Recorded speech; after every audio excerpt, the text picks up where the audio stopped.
welcome. Thank you for your time and being here. How are you? I'm great. I'm retired, so that's a good place to be. I worked really hard for many years to be able to retire and enjoy the hobby as a hobby now. So very Hmm. fortunate. How is it different as a hobby as opposed to running it as a business? Well, I mean, I started as a hobby, so I remember that day. But I was a hobbyist, but I was a collector, of advanced collector, and a serious dealer. So, and there weren't many other options in the '70s. That there weren't many stores, there weren't that many card shows. So it's just the beginning, but it was a lot of fun. In fact, it was, I hate to say it, more fun then when it was smaller, because Hmm. you knew everybody, and cards were cheaper, and you could get these fabulous cards for not as much money, and really enjoy them, and everybody knew everybody. It was a lot of fun. Then I went and worked really hard, had a business, sold it now, and now I'm remembering what it was like to just be a collector and go to a show and not have any responsibilities other than just to meet old friends and buy, sell, trade, whatever I want to do. Hmm. Oh, you have a background in data, yeah, it's stats and all that. So Yes, I yes. I really want to ask you, since you have such a uh, unique perspective on it. Um, Can you talk a little bit about the influence of and evolution of data in collectibles and on the hobby? Because it's like, to me, you're like the person who created the Dewey Decimal System for sports cards. Back in the day, the data was hard to get but easy to synthesize. Now the data is easy to get but hard to synthesize because of grading, because of so many different SKUs or so many different cards, that the way I did it, the way we did it back in the early days, would not be possible now, Hmm. because it was a much more finite number of cards, and like I said, a lot less data. But once you got the data from the reliable sources, it wasn't as hard to put it together as it is now. Now we're dealing with big data. You really need to automate a lot of the process. A lot of it's eBay, a lot of it's these digital platforms, and so a different challenge, I would say. From, of course, I'm talking about almost 50 years ago. So 40 years ago, 40 plus years ago, it was a different challenge, a challenge nonetheless. But and now there are just so many cards, and they go for so many one of ones and one of tens, and it's very challenging. Yeah, it seems like there's a saturation of all that, so it's hard for people to differentiate what has real value and what doesn't.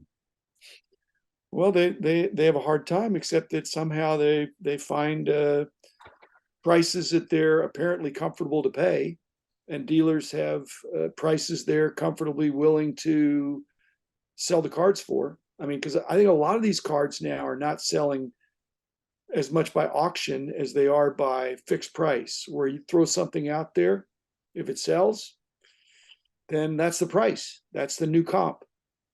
Even though it could be one person paying a crazy price.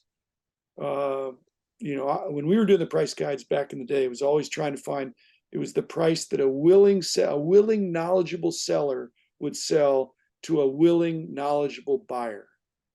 And so not a distress sale and not a frenzy. Uh, but then there weren't that many one of ones then. You'd think, well, I can't get it this time. I'll pay a fair price next time. Hmm.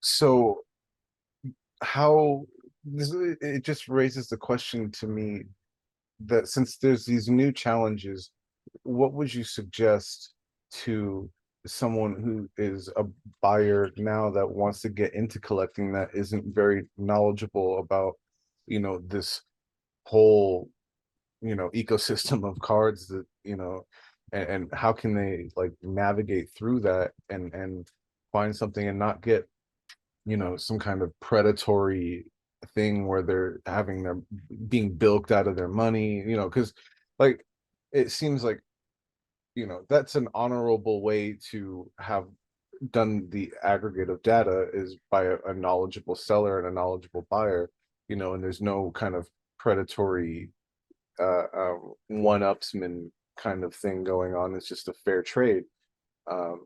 So in this new ecosystem, how can someone find a fair deal that way? I mean, there's these comp places like on eBay and all these things where you can find the kind of aggregates where they've collected a lot of data, but um, where else can they go to do that? Well, there's a false sense of security with comps. I mean, surely in the way you're phrasing the question, if there's only one comp, then you have to have knowledge to know, is that an exception or is that representative of what, like I said, a willing, knowledgeable seller and a willing, knowledgeable buyer. So even one comp could be okay, or it could be misleading. The fallacy that has happened in our industry that's been exposed in the last year from maybe 18 months ago is that people erroneously thought that when there's an abundance of comps on a certain card, then that means the price is really solid. Hmm. But in some cases, it meant there's a lot of those cards out there. The pop report is huge for Yeah. some of these base rookie cards. And even though the comps are very consistent, it's a card that is so readily available that if there's the slightest downturn in the player's performance or people decide to chase something else, you may have overpaid, even though a lot of other people were overpaying too, because you didn't understand the scarcity, not just the comp. The supply and demand both factor into it.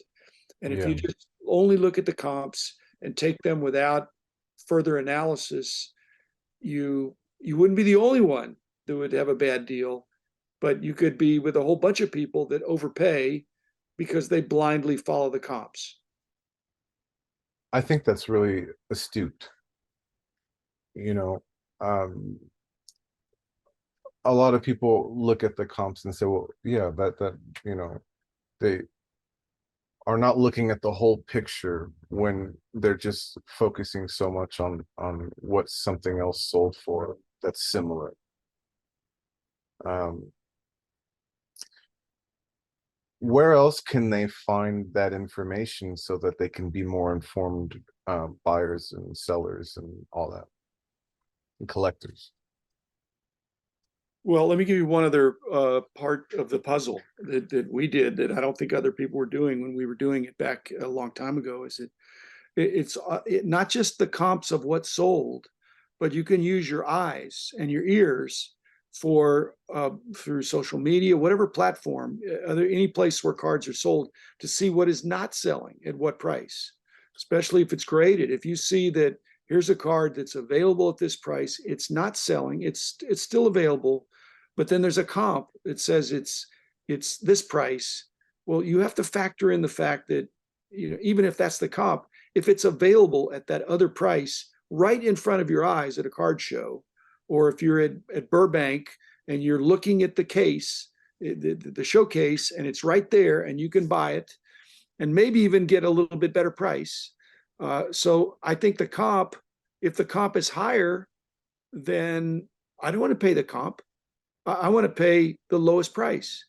And so if you're circulating around to shows and larger card shops and other digital platforms where cards are sold, if those kind of graded cards are fungible, in other words, if it's a 9 or an 8 or something, and it's the same, or 10 even, and the same kind of card, and it's you would know enough from the market to know then if you're at a card show, hey, the latest comps are this guy has it for this lower price. I, Relatively, I think it's a good deal. Relatively. Hmm. And I think that would be more relevant for someone who's looking to perhaps flip the card and not keep it. because I think there's a different perspective for someone who wants to hold on to the card and just have it, as opposed to someone who just wants to deal and trade and do, Well, that kind the operative word that you use there is the. If someone is looking for the card, they're at a disadvantage right from the start, because their demand, their possibilities are focused on the one card. If you had a list of cards, these are my, not necessarily grail cards, but these are cards I really want to add this year, 2022, 2023. These are the cards I really want to get, and I want to get a good price for them. If you have a longer list and you know what your strike price is, then you can't be held hostage by the person that has the card that you want, and can see that you're salivating to buy the card, and like I say, you're at a disadvantage because somehow they're good poker players. They can tell that you want that card. They're not going to come off the price because it is a tough card. So having a more expanded want list of things, I think, helps you to say, well, if I can't get that, and then the dealer will change his or her tune. If you say, well, I'm really looking for that card, but I'm looking for some others, and if that's your price, then I'm just going to go over next door here, and because this other guy's got a card that I want for the same price, but it's a better deal. So yeah. unless you come down, I'm at the show to buy some cards that I need, whether it's the national or other big show. And I'd love to buy your card but don't tell them it's the most wanted on your want list. Just say it's on my list, but this other one's on the list. I'm going to spend my money somewhere. If you can come down, it'll be you. If not, I'm going to go to the dealer across the hall, or some other place. So the leverage that people have, they have no leverage if it's well known that they're really mainly looking for one card or one Right. player. So a little bit of focus is good. Too much focus can get you in trouble. Yeah, I can see how that can be a pitfall. Being trapped by desire for a particular card, but um I think the solution for collectors is a very good one. Just have more stuff you want to collect. Oh, I So mean, it's you, not, again, the trend now is to have smaller and smaller collections, hmm, and to keep trading up for bigger and bigger cards. If you have three medium-sized card, three $100 cards, you're going to trade it in for a $300 card, or three $1,000 cards for a $3,000 card, or even better, or three $10,000 cards for a $30,000 card. But that plays into what we're saying, is that if they can see that you want the one big card, and the one big card is generally tougher to get than the three medium cards, right. you may have difficulty getting good value in your trade. Hmm. So it's like poker. You're bluffing that I have this to trade. If you want this, that's fine. If not, I'll get, because if you've got three $10,000 cards and you want a $30,000 card, the dealer would know you can cash out those 10,000 cards as well. They're going to be really good cards too. Yeah, and with each card having its own value, you know, does it equate like that? Always, not necessarily. I would imagine it depends, because if those three cards could exponentially grow, or that one card could exponentially grow, and you know over time that deal may not, you know um there's a lot of factors that go into that. Well, what was not a problem when I got started, and again, this is almost 50 years ago, is that trading within the same set, not a problem. To the grace, trading the same player. I've got a Mickey Mantle, you've got a Mickey Mantle. If one of them is older or newer, the adjustments could be made. So they didn't need a price guide for same player or same set. But when you're talking about a different player in a different set with a different serial number with a different whatever, all of a sudden it gets very complicated. Hmm. And so then the comps that you're looking at are always, almost always, well, hopefully they're current comps, something that's recent. It can't be last year's comp, or that could be misleading.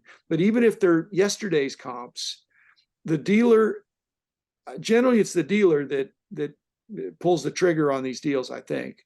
The dealer is behind the table, is there to try to sell. And so they're doing a mental calculus of whether or not they think their player is a better bet for the future, for future demand, than the player that they're gonna they're comparing, because it's apples and oranges. Then if somebody's got Bryce Harper and he's in the World Series and he's playing well, that's different than Mike Trout, who also is great but hasn't even been in the postseason, Hmm. and so and it still is an icon. And so many of these dealers and collectors are fans, and so they have loyalties and appreciations for the player and the potential of that player to make the Hall of Fame and be a win MVPs and win championships and all that stuff. So they're doing that, and so if they think their card is trending up and your card is trending down, they're gonna want to make the trade accordingly. Right. Yeah. And the And dealer should get an edge.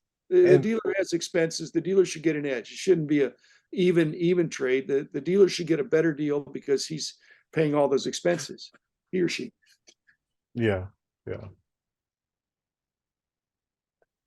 There's a lot to digest there, because like with the quality of the accomplishments and the sentimentality of the and and all that, and so a lot of that is subjective then, and Yes. so it's hard to really get that. I think that's what makes it so difficult to have an accurate pricing.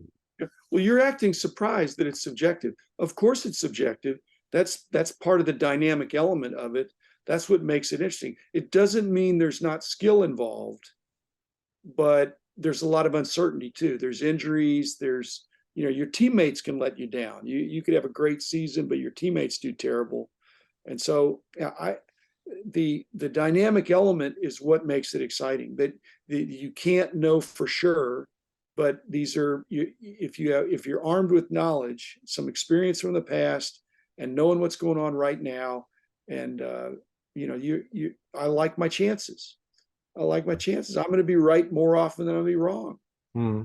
because I know, because like you were saying, I'm going to compare to other players in the same sets or different sets. I have lots of alternatives for where to spend my money. And so I'm going to spend my money where I think I'm getting a good deal. And that good deal is more determined, whether you're a flipper or a buy and hold guy. 10 years later, I mean, the first 10 years of Albert Pujols' career, he was legendary. And the last 10 years, it's been about 20 years. So the last 10, he was pretty ordinary. And Hmm. yet he built up enough home runs and stuff, and he's got 700 home runs and is newly appreciated based on his career stats. But the first 10 years, he was spectacular. It did not continue at that same level. And yet he's still going to be a popular player. And so you can't know that. He still had some really good seasons, but not at the same level. Trout Yeah. could be the same way. Brady was an exception. Brady's got 20 years. The first 10 years, he was great. You would never expect him the next 10 years to also be great and bring home these Super Bowl trophies. Right. But he was in and now he's done it with more than one coach, more than one team, and now it looks. I think I don't want to jinx him, but it looks like he's age is maybe catching up to him this year.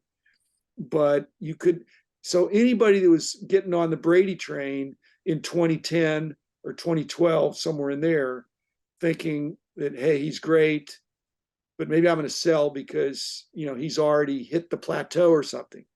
I think that's what makes it fun in the industry. The price guides always are time sensitive. They always were and always will be. It's Yeah. just time frames have speeded up, so things can move a lot faster now. Yeah, now with how technology has kind of really sped things up, you can keep up with all this in real time. Try, yeah, it's hard. Mm. Well, what do you attribute like the dip in the market? It seems like it's outside all it's like all over the economy, but it's also in cards too. Like there's not as much activity, and so it seems like, is it part of the COVID market correction, or is it the mergers and acquisitions that are going on? Because it seems like a lot of um card shops and owners and dealers are worried about what's gonna come. Well, I think things did get really extra hot, through the COVID. Certainly at the height of the pandemic, was a boon to collectors. But now we're looking at an economy where stocks and bonds and almost everything else is down.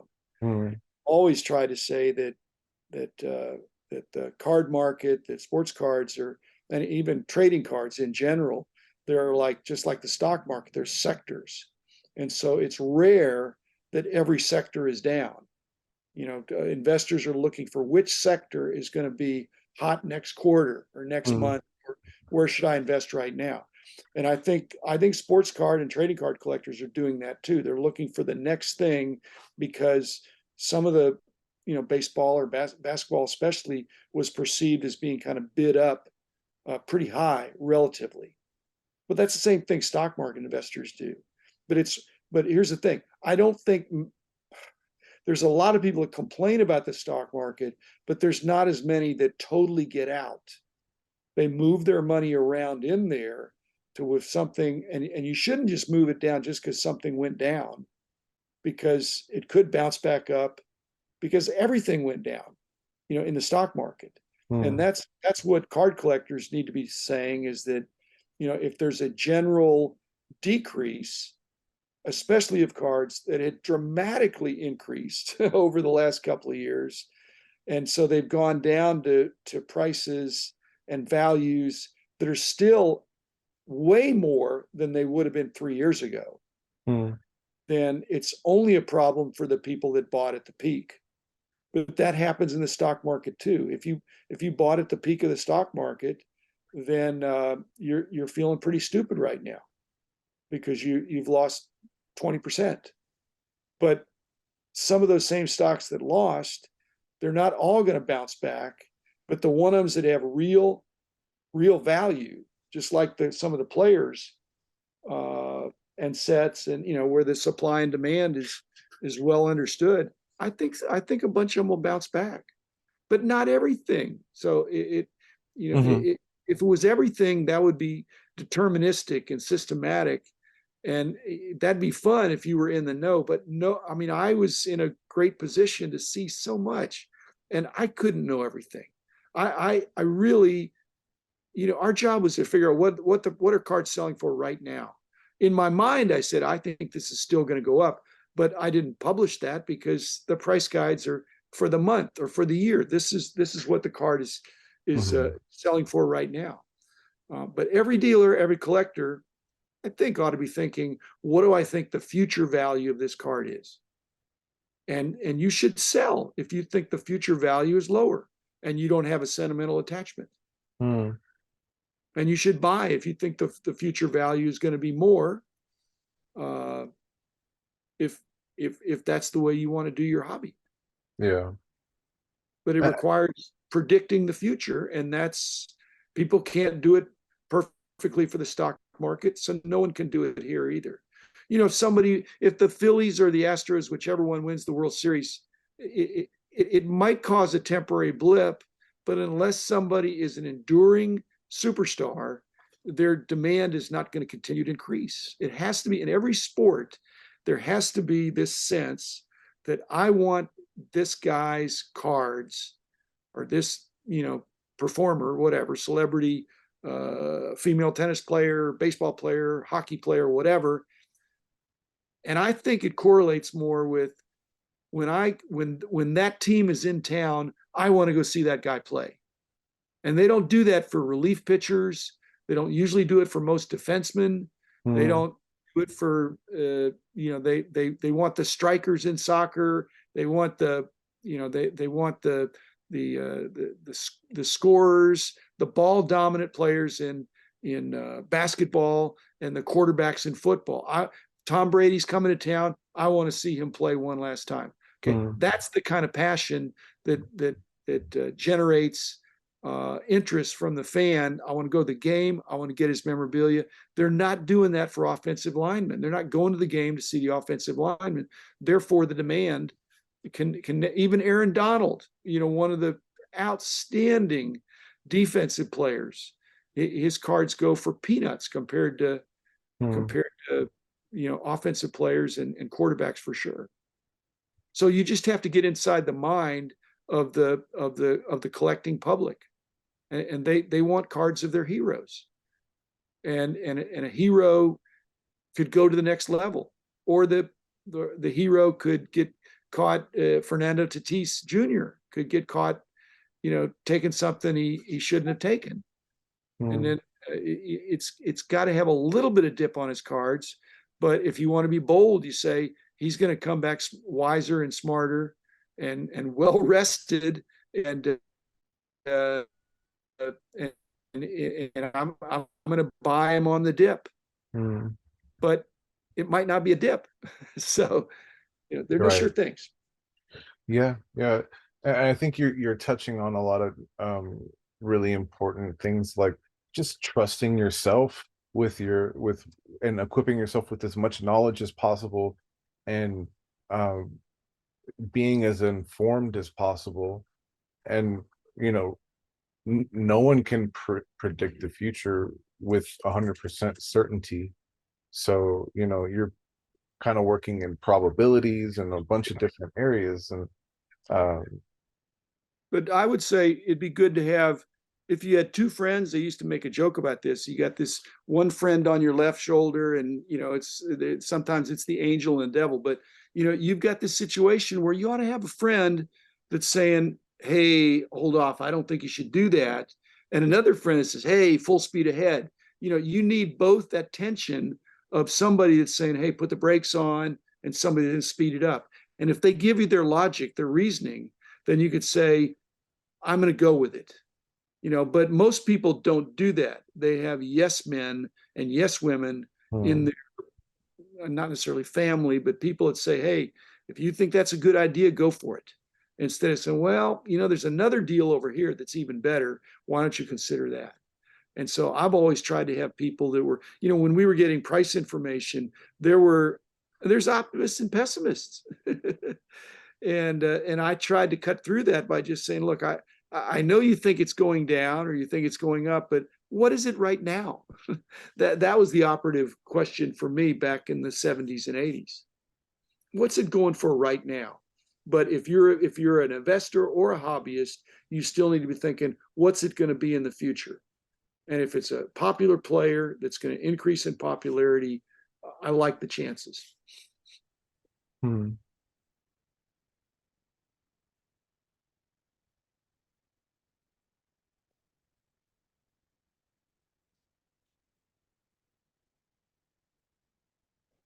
That's a lot to digest there. I just want to kind of sit and think with that. um hmm. What's your background? What were you? Because you're asking me some provocative questions. What is your background that makes you come at these things in a certain way? Well, I my education is in music. I'm a composer, aspiring, and my master's degree is in music industry administration. It's like an MBA with a music industry focus. And just looking at like uh, different models inside of music and outside of music, and applying some of those principles into um, this business that I started, um, and you know utilizing some of that profit and growth and um, what have you to fund my other businesses and like for to when I was in grad school, I started a music publishing company to have intellectual my like ownership of my intellectual property. And like for the music for my podcast, I write it and um, I to have a well rehearsed band and to have studio time and recording and like really top quality um, as opposed to just like on written on a digital mock-up.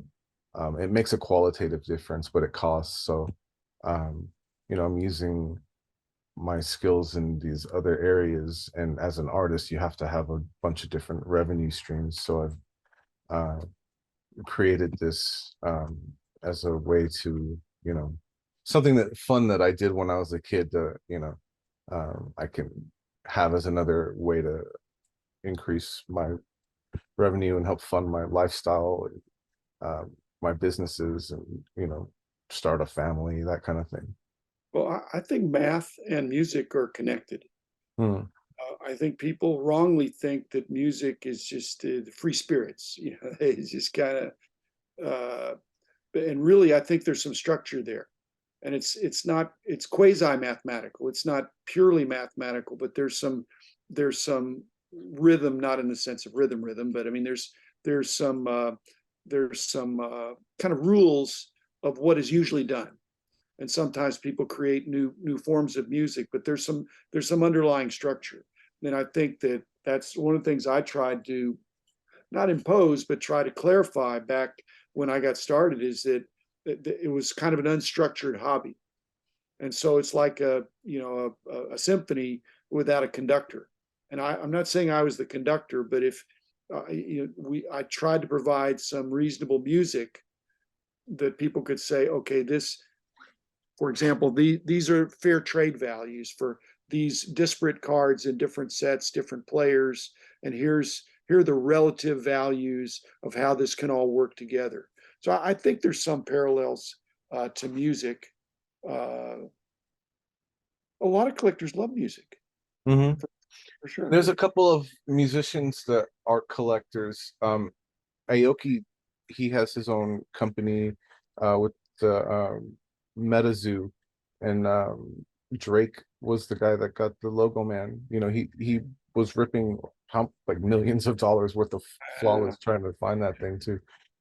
Um, yeah, so there's a whole bunch of people from different walks of life that find value in these things. Well, just like music, you can you can enjoy music on several levels. You can enjoy it on a professional level, like you're saying about Steve Aoki or Drake.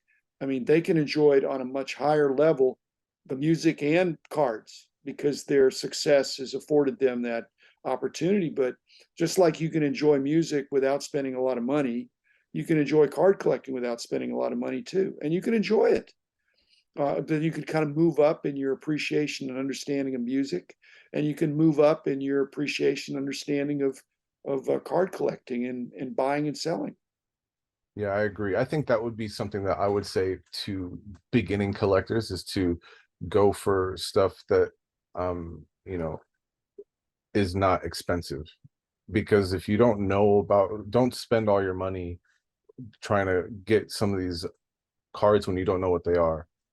To take the time to see which ones you even like and where you want to put your money, because it's your money, it's your hard-earned money. So People don't want to hear that because they're saying, "Yeah, you're saying that because you want those cards," because they're reading the headlines and they just think, they want to participate in the breaks that have the potential for huge cards. I understand that. I mean, nobody likes to think, and just like basketball players, nobody wants to start in the G League.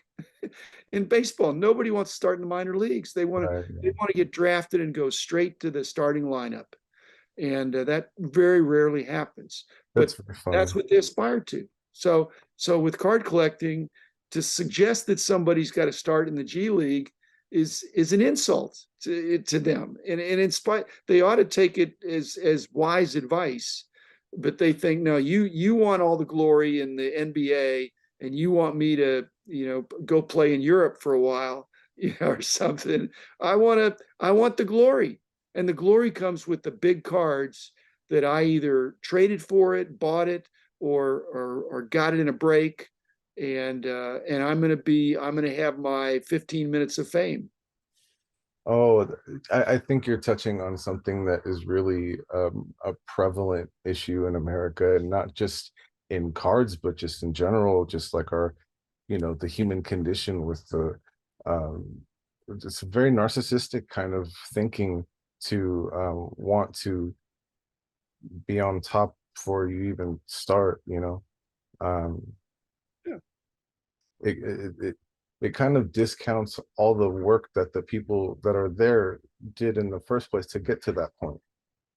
And um well, it's like, look, narcissism can be, look at me, keep looking at me, look at me. But now it's, you just look at my card, but the card is an alter ego, it's an avatar almost. This it's is an it, my it's an card, extension of them, an yeah. extension of themselves. And so it's human nature to want that. But again, what it winds up creating or encouraging is a very self-centered me culture, which is not healthy in the long run. If there's not some, that's why I love the random acts of kindness that you hear about a lot within the industry. Mhm. And even some of that is for, hey, look at me, I'm more generous than the other guy. But Right, yeah. nevertheless, they did a nice thing. Yeah. Yeah, exactly. Even if it's in that respect, at least they're doing something positive to Exactly. yeah. They're not complaining, they're doing something good, and they were a benefit to somebody else, and hopefully they had fun doing it, and maybe somebody rewarded them in some way, which I think a lot of times happen. People know who the people are that are visible, that are trying to be helpful. Yeah. But nobody wants, if I said, hey, I've got a school here, I've got a preparatory class for 3 months, and at the end of 3 months, you're going to be able to buy and sell with the best of them. You know what they'd say? 3 months is too long. They'd say, Yeah. can you do it in 3 days? And I said, well, you wouldn't know that much in 3 days. Yeah, but I want to get going. So we also live in an impatient society of what have you done Mhm. lately? So if you said, I will teach you everything I know, but it's going to take 3 months, they'd push back. They'd push back. Too long. You give them an inch, they want a mile. They want the mile. It's funny. Yeah, because it's just it's that kind of mentality. It's like it's never enough.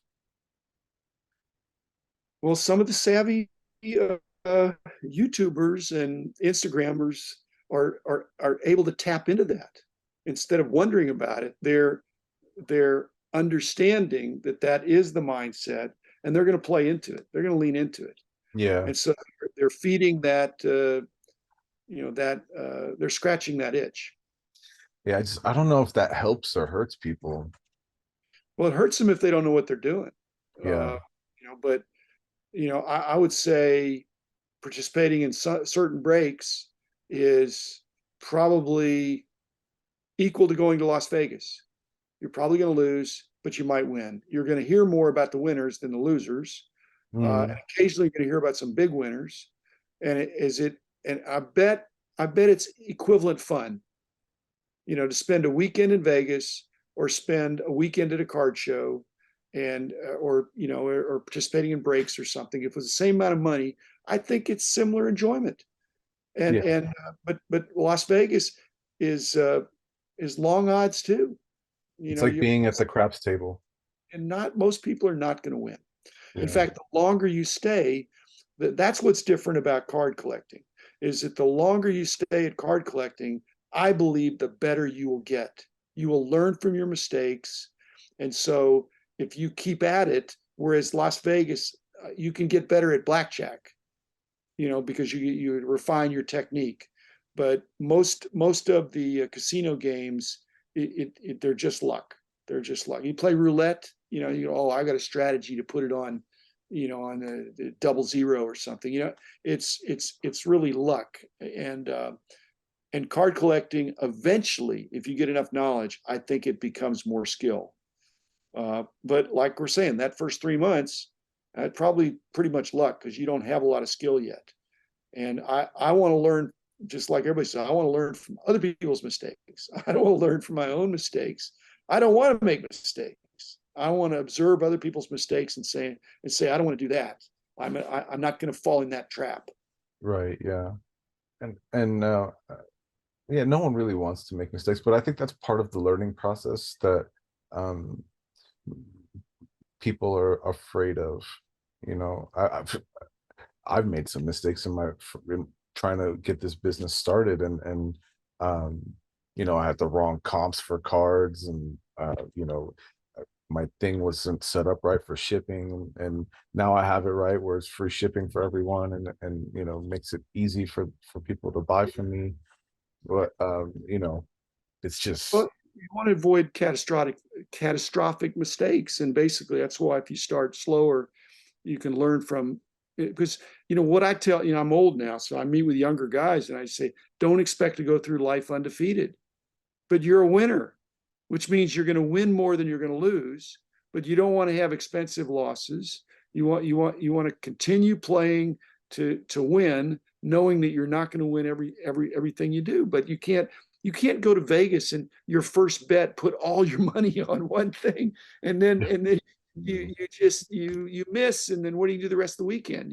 Look for free food or something. So, uh, but like I said, I think the hobby is great because you can participate at any level, and Las Vegas has figured that out too, because you can go to a dollar poker table or a $10, $100, there's all different levels for what your risk tolerance is. And same thing with cards. You can buy $10 cards or $100 cards or $10,000 cards. I wouldn't start at the high end. Um, I wouldn't start there. On the other hand, if you're a multimillionaire, then buying $10,000 cards is not a big deal. There ought to be some relationship between the sandbox you're playing in and Mhm. your either net worth or your investable net worth or your family situation. If you're single, that's different than if you got 5 kids, and then you're in proportion. If you've got 100%. a big car payment and a big mortgage payment, and you got a lot of debt, I don't think cards are the way to dig out of it, or at least not with swinging for the fences. I mean, I think you can, if you pay your dues in this industry, in this hobby, I think you can build a great reputation and have a steady income, because you're making deals and you're improving as you go. You have more relationships, more sources to get cards, because I think when you come in, you don't know where to get the cards. To buy collections or buy into things, which breakers are better than others, and all that stuff. And Yeah. then, and I think most people, if they're really going to get serious, in the old days, there were a lot of just buy and hold and never sell people. They might trade a little bit, but they never sold cards back in the 70s. They just would buy, but it wasn't that much money. Now, a lot of people, even though they don't get in it with an idea of selling, they get to a point where they want something that they can't afford, and they realize they have currency to sell or trade what they have in their collection that they no longer are passionate about. They'd rather have this other thing. And so if you don't get into it thinking, what's my exit? Then I think then a good deal is not a good deal if you don't have an exit possibility. Yeah. And that's like organizing and planning, and just like with any portfolio, and forecasting out into the future, and having long investments as opposed to short term quick flipping kind of things. And um, it's a different mindset for those two perspectives, and in between, for however you want to add value to your collection or wealth generation or what have you. Um, and this is one way to do it, but it's also more like a pastime and something that you can hold on to and share memories with, and um, you know, something to enjoy and to look back on, and to have a story to tell to friends, when they come over, something that is a talking piece. It's for various reasons why someone would want to choose to have that in their life. Well, is it so bad if you just broke even? If you had this great time on the weekend and you ultimately had this, I mean, if you went to Vegas and enjoyed the thrill of the gambling, and every time you came back kind of even, you would have had a great vacation, you I know. agree. And so people, if they think of it that way, they're going to a card show, they're around a bunch of people that they enjoy being with, talking about things they like to talk about. And if they broke even, then what's so bad about that? Now, in fact, it's pretty hard to break even historically. Mm, Generally, you would have made money. Now, the last year, if you bought at the peak, you didn't, but that was pretty unprecedented. But then that was preceded by a run up that was unprecedented. yeah. That was a blip. Yeah, there was a lot of unprecedented things that we haven't seen in ever, and it's a multitude of different things that have happened historically, like kind of all rolled into one. So we've seen, like the Spanish flu with people masked and stuff, and we've seen wars and this and that, but we haven't seen it all like happening all at the same time like this, and how it affected everyone in this way. Or maybe we have, and we just haven't really I talked think about it or haven't seen it in long. I think it's unprecedented, and I think and I hope we don't have something like that. But like I say, that almost everything you would have invested in, almost anything you would have invested it in early 2021, sports cards beat them all. But then in 2022, everything went down, or at least the mid-year or so, including cards, in many cases. Not everything, because there were some cards that also got hot. There's still some record prices and things that are selling well. But people have hesitation, they have heartburn, because all of a sudden it's not this hockey stick kind of growth where it's, onward and upward to the right. And it makes them think, well, wait a minute, I can't just buy anything and think I'm going to double my money next year. I've got to have some wisdom. And I think they, in 2020 and 2021, they were thinking, I can buy anything because it's going to go up.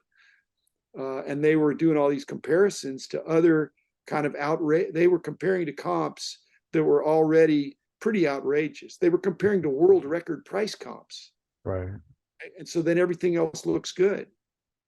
And so, but not everything goes up at the same rate. And there's a lot of things so what I've told people is that look for something that's not being hyped, something that hasn't gone up yet, maybe that didn't go up, but then you've got to know that the reason you don't want it to be the reason that it didn't go up is because it's a dog. You have to know, is this something that could have an increase in demand? And worldwide, is there something where this could really catch on? Hmm. And they've already done that with soccer. They're trying to do it with lacrosse. They're trying to do it with anything that hasn't hit yet. And so to me, that's healthy. And I don't know that we're ever going to run out of alternatives, because they keep coming up with new concepts of cards and memorabilia and stuff that people are going to want to always be thinking of what's the next thing. Yeah. And Yeah. then at some point, baseball will look cheap or basketball will look cheap. And basketball is still a great game, very globally well represented. Hmm. So, but that's an awful lot of money for some of these basketball players. I mean, triple logo man notwithstanding. I mean, it's when you're talking about enough money to buy serious other stuff. Right? Homes and cars and you can fund businesses, all Exactly. kinds of stuff you could do with that kind of money. Yeah. So we'll Hmm. see. See, I